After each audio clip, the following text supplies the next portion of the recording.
আসসালামু আলাইকুম।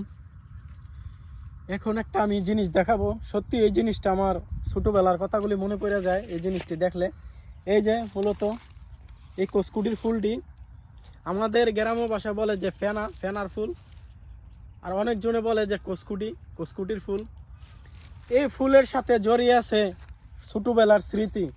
ছোটো সময় ছোটো বন্ধুদের সাথে কত খেলাধুলা করতাম এই ফুল দিয়ে। ছানাবাতি, বউবাতি, এরকম খেলাধুলা করতাম। ছোট ডেনা ঘর বানাইতাম, ছোট ঘর বানাইতাম এই ফুল দিয়ে। আমরা ছানাবাতি খেলতাম। তো সত্যি এই ফুলটি দেখলে ছোটোবেলার কথাগুলি মনে পড়া যায়। ছোটো সময় অনেক খেলাধুলা করতাম এই ফুলটি দিয়ে। আমাদের চোখে আসলাম এই ফুলটি দেখে আমার ছোটোবেলার কথাগুলি মনে পড়ে গেছে। সত্যি ওই ছোটোবেলার স্মৃতিটি বলার মতো না। ওই স্মৃতিটি হৃদয় মাঝে আজও দোলা দিয়ে যায়।